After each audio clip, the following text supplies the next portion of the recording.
Welcome to Creators Edge Studio. I'm Tom Marcoux. And I'm John Colton. Here at Creators Edge Studio, we talk about pop culture and things that are fun. And we have a philosophy. Teach me something I can use. In this episode, we're going to talk about the upcoming feature film, Ghostbusters Afterlife. And we're going to talk about placing memorable material in your trailer, in your film, in your story, in your novel, in your graphic novel. And we're going to talk about how to make your writing memorable. So, John, you saw the trailer for Ghostbusters Afterlife. What's your take? I'm pretty excited. I think this is going to be a great movie. And the trailer really sold me on it. Mm-hmm. There were three things that were huge that I loved about it. And then, a couple of things I'm a little bit concerned about. I see. The first thing is something we've talked about before, the Rick Baker observation. He says, movies are better served and better made when fans of the genre and the material are working on them. I think it shows in the trailer. Jason Reitman, the new writer-director, is the son of Ivan Reitman. And the original director of Ghostbusters, yes. And so he grew up around this and he saw it as a kid. I think he has the right amount of reverence and respect and love for the material. Yes. I think that shines through in the trailer. So that's number one. Right. Number two was I like the direction that the story is headed. I love that Egon Spengler is basically the nucleus of the whole story. Yes. Part of that is I'm a huge Harold Ramis fan. Egon was my favorite Ghostbuster. Right. The fact that it's all about his old house and his grandkids. Again, I think that tribute to Harold Ramis is much deserved and it just feels appropriate and compelling. Yes. The other thing I took away was the passing of the torch here seems to be being done the right way. Yes. And I think another franchise that has succeeded at this was the Karate Kid and the Cobra Kai series. I see. I think it had the right mix of, hey, we've got the old guys, we've got some new guys, but we know the material, we know the lore, everything is built off of a huge respect for that. I think a lot of times with the reboots and remakes, they disrespect or kind of shoot down the original material and in an effort to make themselves seem more relevant somehow or more modern. Right. And then they destroy what was originally great and why we're here. Yeah, well, not to mention you're insulting the people that were fans of the original. Exactly. The two things that I'm a little bit worried about or questioning with the trailer are I don't like so much that you're doing Gozer again as the villain. And it kind of makes the Ghostbusters universe seem a little small. Okay. The other thing I'm not 100% certain about, I've heard conflicting reports. I've heard that Rick Moranis is not in it. Okay. And then I heard that he was in it. So I'm going to echo the optimism, the joy, the looking forward to this film. This trailer, for me, is one of the best trailers I've seen. And one of the things that works so well, and it's really the theme of our episode, is about making something memorable. The stuff that was memorable in the original Ghostbusters is here in this trailer. We've got Slimer. We've got the Stay Puffed Marshmallow Man, except a bunch of little cousins, you might say, in that one scene. And we've got Ecto-1, the vehicle. We have to have that vehicle. And the moment, and it must have been the music too, but the moment when one of the characters, you only see the hand, pick up the PKE meter, I just was feeling it. Like, this is authentic. This is the real stuff. This is celebrating what was a joy in the original Ghostbusters film. And then we have Janine Melnitz, the character portrayed by Annie Potts. And she's talking about Egon, their grandfather. Excellent. And I think the larger point is all the props are there, all the spectacle, all the stuff we love. Yes. But the thing that really hit me was just the tone. It had this right mix of being humorous, but also there's a little bit of a creepy feeling having that mix, because I think one of the things where the 2016 revamp kind of went afoul was the humor was kind of slapstick. Mm-hmm. Whereas in the original Ghostbusters, the humor wasn't necessarily slapstick. It was sarcastic. It was subtle.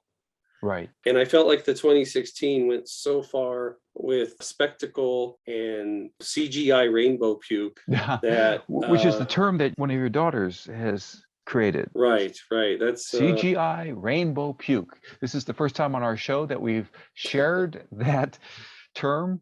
I guess the definition is it's just over the top and it doesn't really connect with the audience. a lot of times when they have a movie and they're not sure how to end it, Okay. they're like, well, we'll just throw everything out in the kitchen sink Mm-hmm. CGI wise. Okay. So you have a bunch of CGI stuff that is, big spectacle and maybe doesn't even make sense. Mm-hmm. With a lot of the movies where they do that, it just kind of exposes a weakness in the story. It's like it's a little flag waving saying, hi, we didn't know how to end this. Here's a bunch of CGI. Right.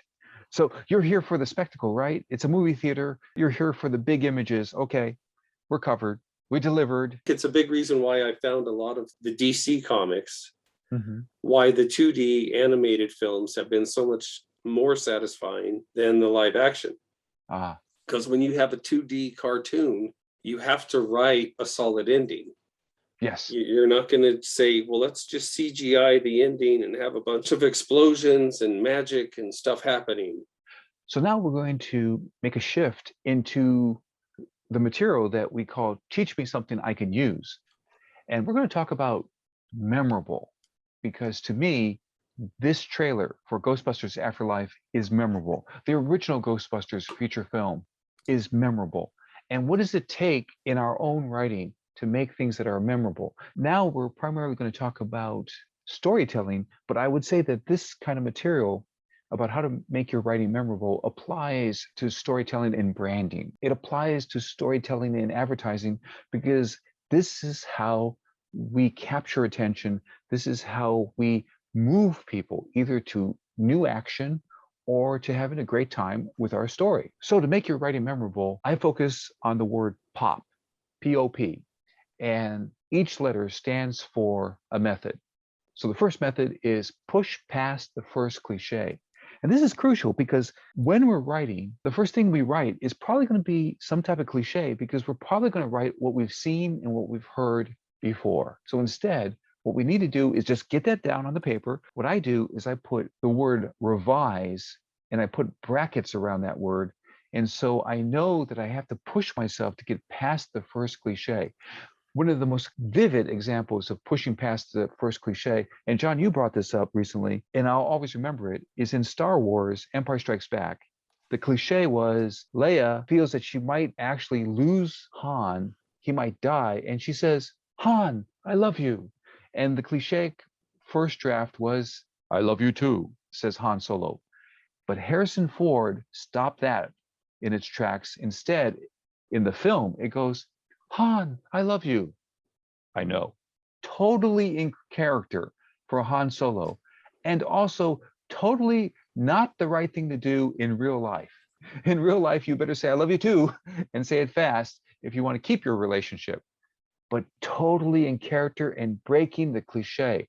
You got to push past the first cliche. The second part of POP is open the emotion. No matter how we think that we're tied into things have to work in a rational way, you must seize attention, you must open the emotion, you must capture attention and get people to feel with the characters.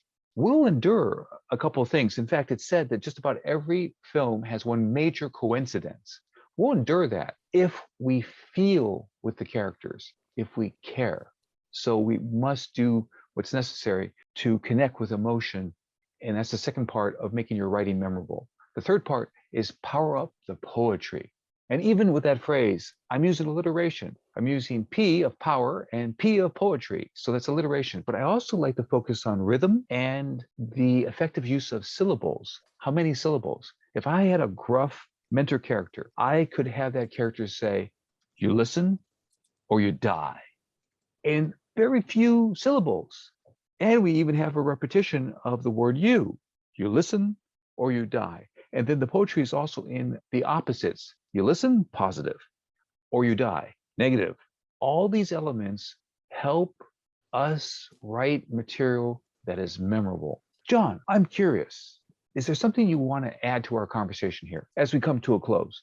Ghostbusters did a really good job of pushing past the cliche in the new movie. The temptation would be to do some fan service and to have a big cameo with a giant Stay Puft Marshmallow Man. Okay. And that may have been one of the ideas, like, oh, we got to put that in here somehow. And then they pushed past that, right? Give it a twist. Yes. And now you've got all the mini Marshmallow Men, right, running around, and we'll see what havoc they can wreak. So as we close, the idea here is pop. We've been talking about Stay Puft Marshmallow, but pop is the way that we can write stuff that's memorable. I'll say it one more time. Push past the first cliche, open the emotion, and power up the poetry. Thank you, John. Thank you, Tom. So thanks for listening to our show. We're so glad that I think you had a cue there, John. And if you like easy access to the latest videos, become a subscriber and you'll get notifications of new uploads and new videos. That was certainly formal there, John. Well, Okay. I'm a big fan. Catch you next time.